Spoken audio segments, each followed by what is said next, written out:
Hey, welcome back to On Air with Dr. Pete. I'm your host, Dr. Pete Economo. And like always, we are here today with some tools and tips. And today we have a wonderful guest for you.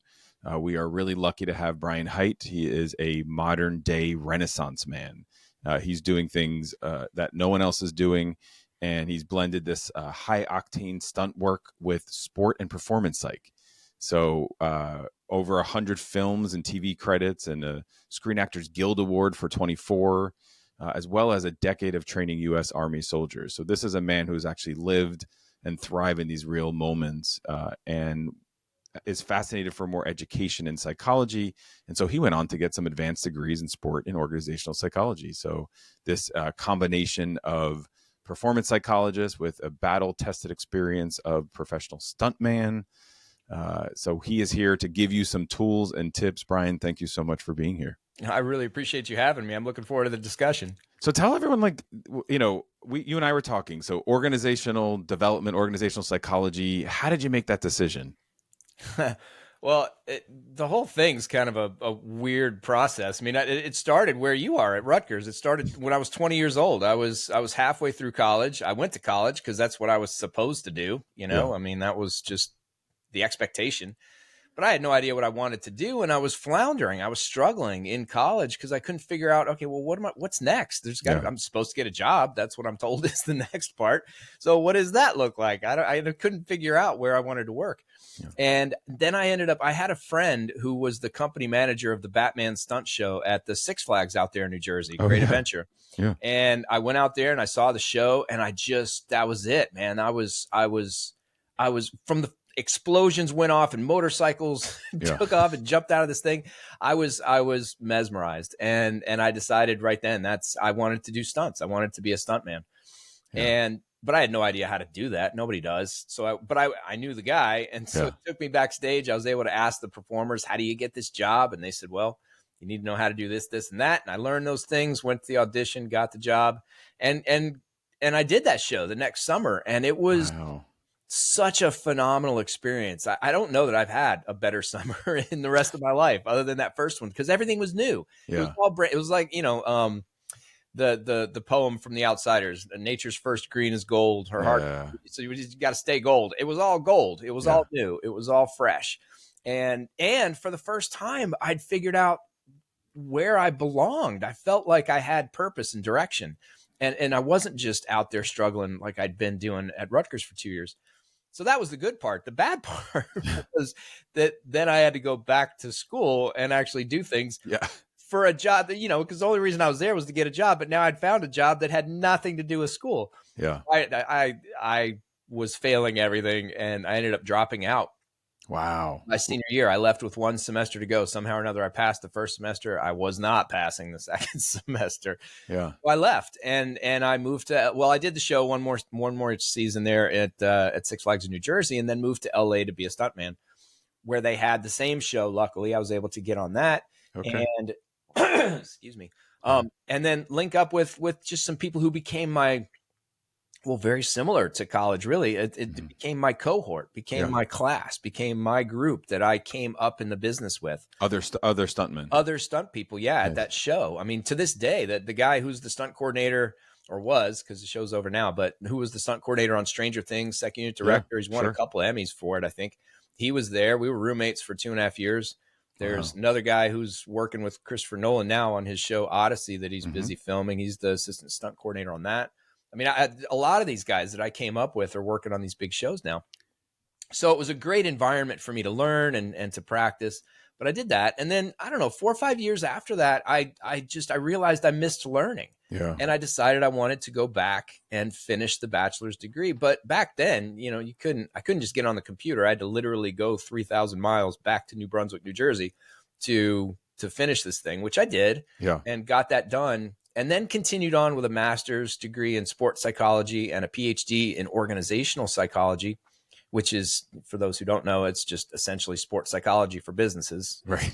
How do you get the most out of the people that you're working with and create conditions for motivation and well-being and thriving and performance. So, but I never expected to work in either of those fields. I was a stuntman, and I loved stunts, and I wanted to continue doing stunts, and that was my vision. I never expected to do that, but life does what it does. And the next thing you know, I found myself working for the Army in Washington as a sport performance psychology consultant. Brand new program. Again, so cool to be part of something brand new. Yeah. We were able to generate it. We were able to create it and really morph it into something that was beneficial to soldiers. It didn't start that way. It started, the conception of it was, let's put some soldiers in a classroom, show them some slides, and then they'll go out and just apply the stuff on their own. Yeah. And that's not going to work. And so what we did is incorporate a field aspect. So we would teach them some stuff in the classroom and then go out in the field with them and just be in their training environments with them, helping them work through these skills.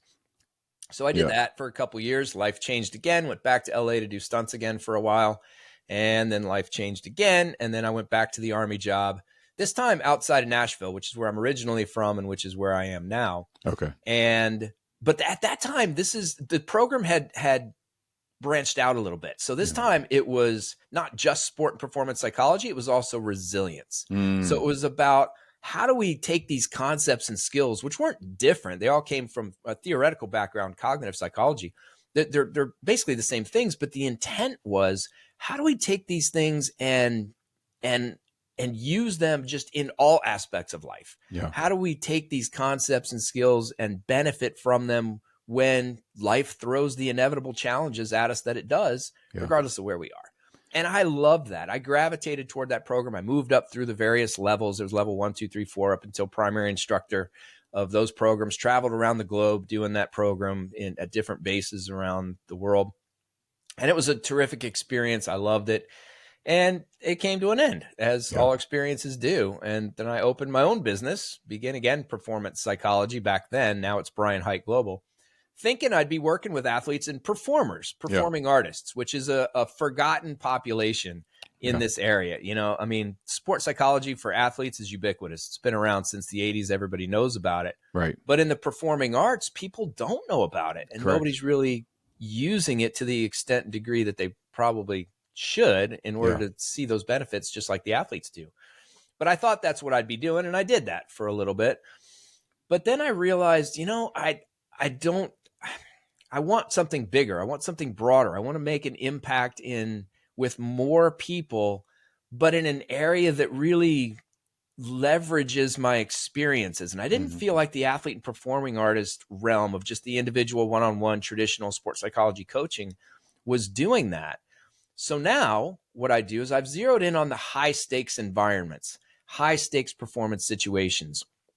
And the 5 populations I work with are first responders, corporate people, educators, and the athletes and performing artists. So I've got 5 of those areas, because each of those 5 areas operates in high stakes performance situations. When I say high stakes, I just simply mean situations where the consequences matter. Where the consequences are truly important. Doesn't have to be life and limb physical consequences, can be financial consequences, can be social consequences. You know, I mean, just if I get this wrong, my relationship with this individual might be gone. Yeah, those are high stakes situations too. I love that you talked about it going back, like to expectation, like you were expected to go to Rutgers, expected to get an undergraduate degree. I think listeners will really benefit from hearing that, because what 18-year-old knows what they're supposed to do for the rest of their life? Well, I don't know what 30-year-old knows what they're going to do for the rest of their life. I mean, that's a great point. You know, I mean, if there's one message that can come out of my journey, it's you just never know. Just be open to opportunity. I thought what the path, and this is, I have a keynote on this too. It's called Always on the Path. Yeah. Because I was so stressed out and so upset, and I experienced so much angst because I didn't know how to follow the path that I was expected to follow. It just didn't fit me. Yeah. And my perspective now is that there is no path except the one that we create with each step in each moment. Yeah. In other words, the front part of the path, it exists like quantum wave functions. It's just probability. Anything exists. As soon as we take a step, as soon as we take an action, as soon as we observe the data, from quantum in that world, then reality kicks in. So we create our paths. There's no path that we're supposed to navigate and follow. There's just a landscape out there of well-being and happiness and goodness. And there are a lot of different ways to get to those peaks and valleys on that landscape.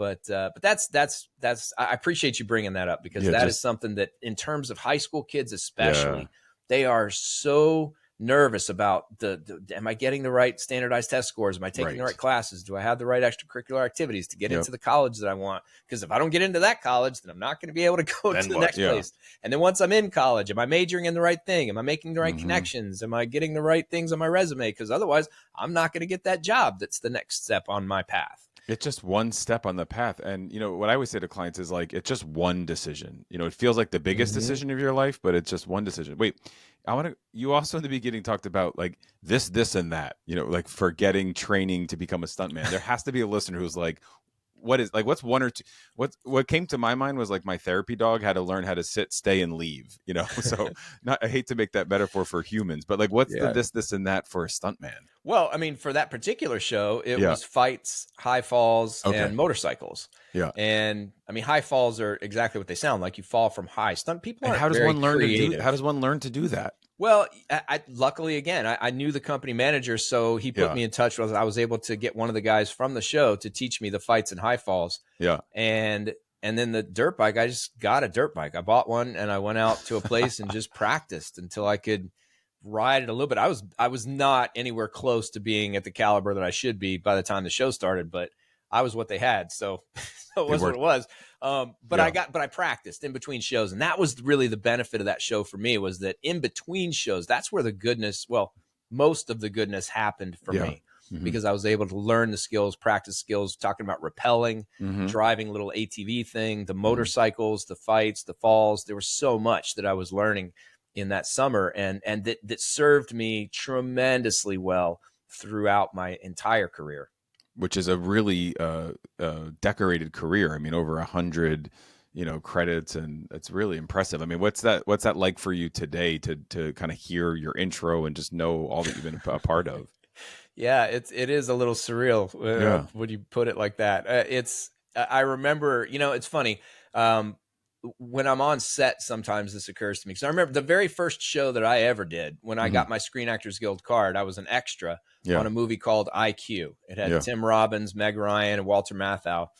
And it was filmed in Princeton, New Jersey, which is why I was on it. They needed college kids, and I was at Rutgers. And so they hired me to be on that show. And what I remember is being in awe of the director. Like, I was just an extra as the director, and the director's this big thing. And I wouldn't even deign to approach the person. I wouldn't. Yeah. And now I have conversations with the director regularly, and it's not a big deal. And there are some stunt coordinators who, when I first started my career, were just gilded in gold. And I've got one. His name's Doug Coleman. He's one of the biggest stunt coordinators, second directors in the business. He's coming out to Nashville. It might be here now, as a matter of fact. He's coming out in the next couple of days to work on a show, and he and I are buds. We're just gonna go. We're gonna go watch some magic together at this place. And if somebody had told me 30 years ago, "Hey, you're gonna be hanging out with Doug Coleman and just doing some card tricks with him," I'd have told him they were crazy. So it is a little bit weird, the progression. And, you put the work in. It's not like it didn't just land at your lap. That's for sure. That's what I'm hearing. No, not even a little bit. It's a long journey, as anything is. Yeah. To get from one place to another, and it's an unexpected journey. To go back to what we were talking about before, there was no path. There was no, I have it all lined up, and there are milestones along the way, and I need to hit this milestone and then that one.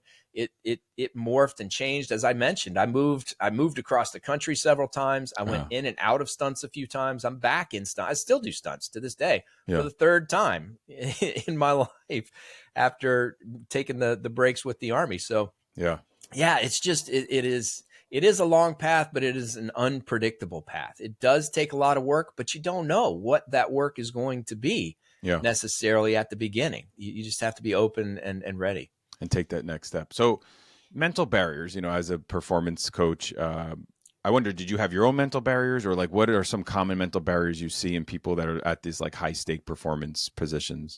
Yeah, well, pressure and stress, I think, are the two biggest ones. And I think they are, just in my opinion, the most misunderstood ones. Mm-hmm. So I like to distinguish between the two. Some people conflate them. Some people, they just talk about pressure and stress like they're the same things. And I don't think they are. Right. And this really came after some searching of myself while I was on set doing a job.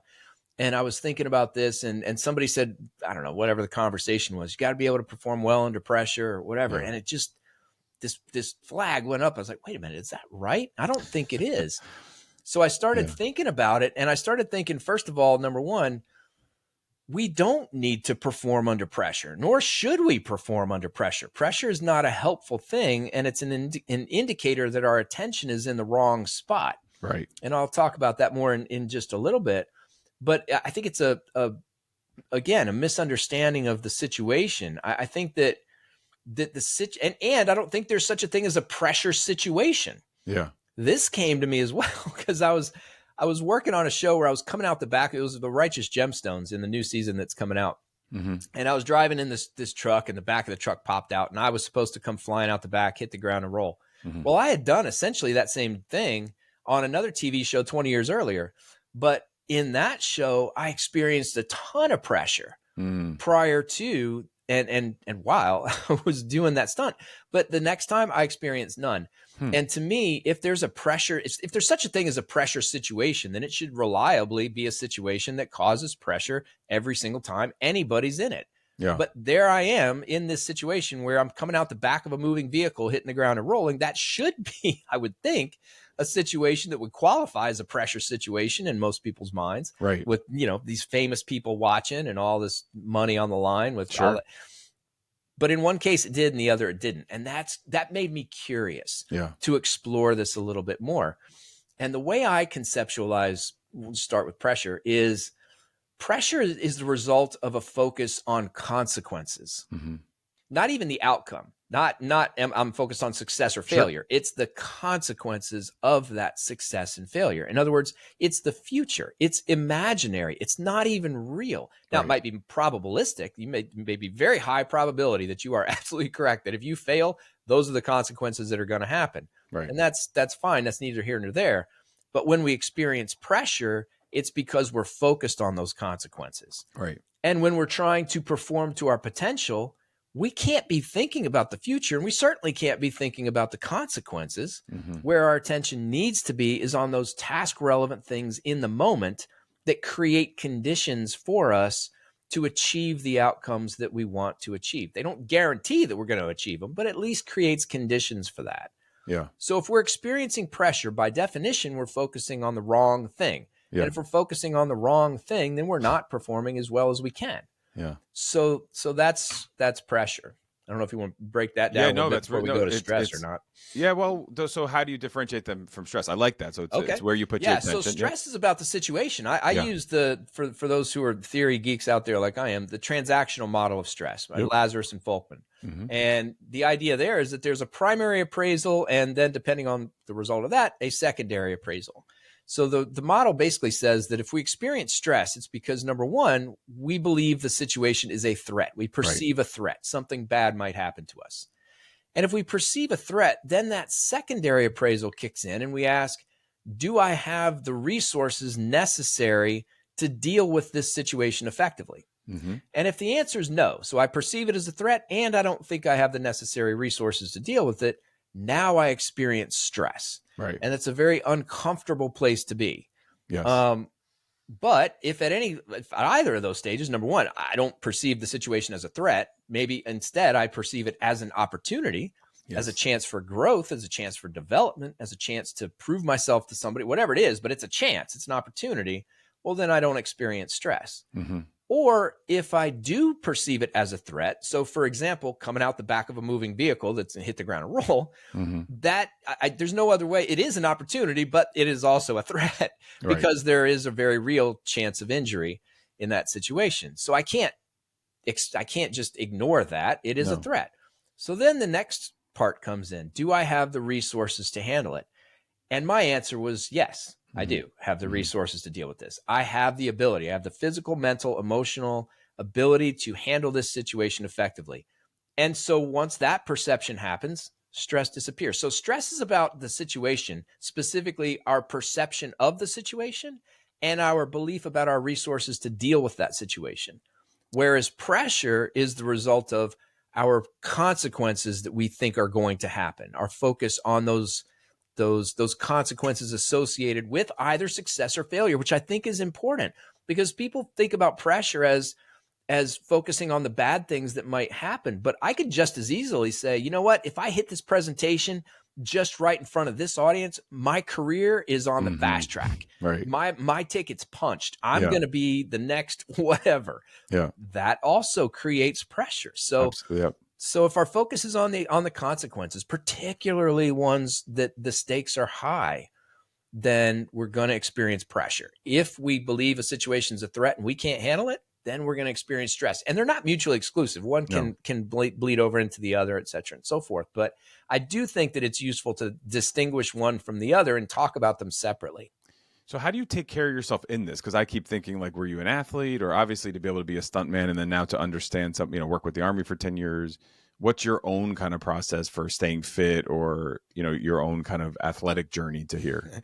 Well, I'll tell you, over the last decade or so, a lot more stretching than I've ever done in my entire life. Yeah. Because I'm 51 and it's, the body, it's like the analogy that I use is a rowboat. So you got a rowboat and it springs a leak, fairly early in life. But it's pretty easy to get the water out. Yeah. But then the leak starts to expand a little bit more, and it starts to become harder and harder to get the water out until you got a big bucket and you're continually. That's what I feel like I'm doing right now is I stretch in the morning.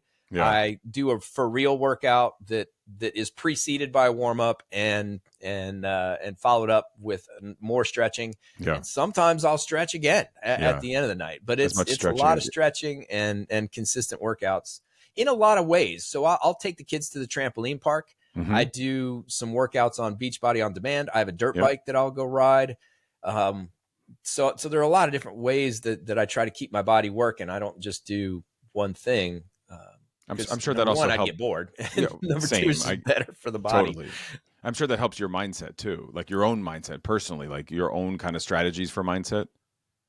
What would you say? With focusing on those different things? Yeah, like, having other things, the stretching, just what are the things that you've got like that have helped you get your mindset to where it is today to be able to do the stuff that you do? Oh, I think that going back to that model of stress, where I've put a lot of work is on both of those parts. Yeah. Number one, is the situation a threat? The answer to that might be yes, like I said before. And in high stakes situations, often that is, I mean, it's a perfectly valid and correct way of looking at it. Yeah, it is. Sure. This is a potential threat. Right. But sometimes it's not as much of a threat as we make it out in our minds. Yeah. So it can be not so much making mountains out of molehills, but it might be making the Himalayas out of some mountains. Right. So it is a big deal, and it is, but we're making it a bigger deal than what it ought to be. So that's one part where I've really tried to be more accurate in my understanding of the extent to which whatever I'm doing is an actual threat. And again, like I said, it doesn't have to be a physical threat. And this is where I personally have social anxiety issues. I don't like going to parties. I'm an introvert. It's just not part of. So for me, if you say, all right, we're walking into a party, my perception is that there's a huge threat. Right. And there really isn't. So I've had to do a lot of work in that area of just the threat assessment. But most of my stuff has been focused on that next part of what resources do I have available to me to deal with the threat when it happens. So even in those social situations, what resources do I have? Yeah. Well, I have my physical resource. I understand how to tune into my body and how to change my breathing and muscle tension to be more ideal. I understand how to recognize more quickly when I have counterproductive thinking and how to change it to more productive thinking, and to keep my attention on the external, which for me is more important. If I'm in a social situation, if I can keep my attention outward on other people, it's easier for me than if I turn inward. Okay. Emotionally, I can recognize when my emotions are starting to get out of control, and I can take a little break or step away or do what. So it's about understanding and recognizing those resources that I have and using them to the best of their ability. Yeah. Well, one resource that I know, or two resources you have are your two books, which is Begin Again and The Change. So if there's like one thing from those books that you'd want listeners to know about, always like tips and tools. What would you say that would be? Well, the change, I didn't write the whole thing. I wrote one chapter within it, and it's a chapter on resilience. And the main takeaway there is that for resilience to happen, we really need three things. One is self-awareness. So we have to be aware of what we're doing, thinking, feeling.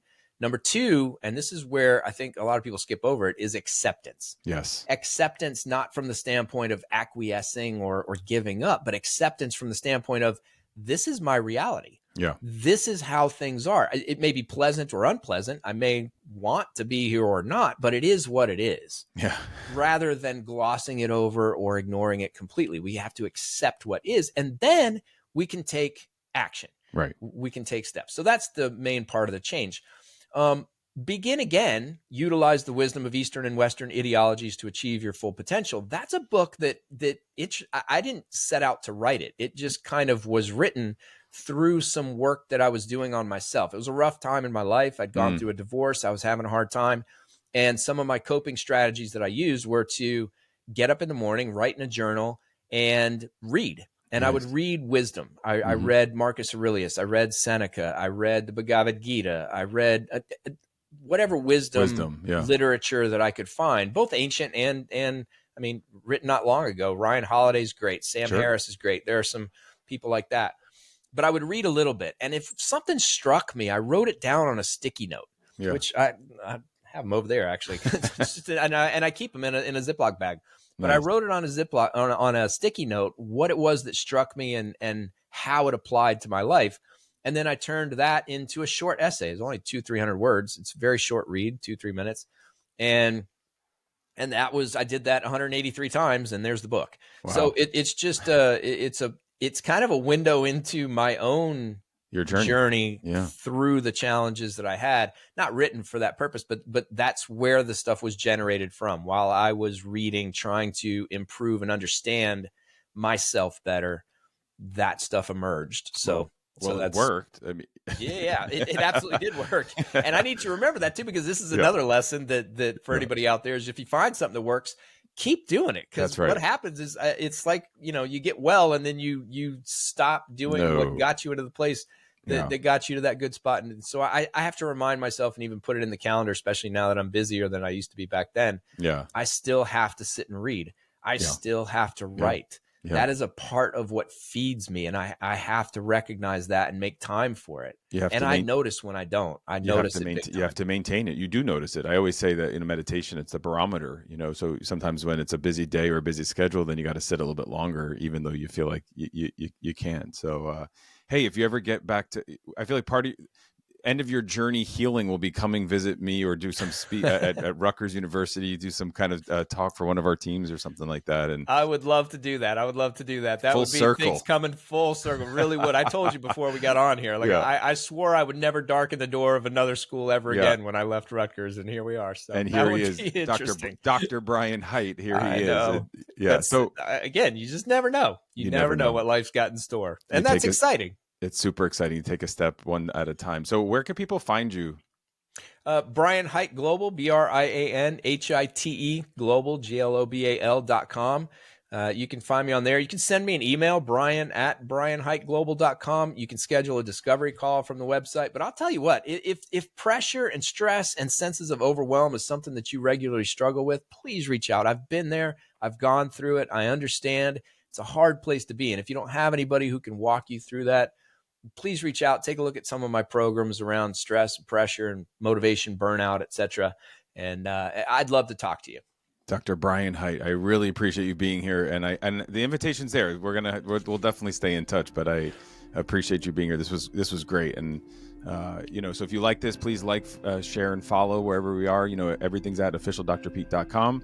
And we will see you all next week. So until then, spread a little kindness and stay well.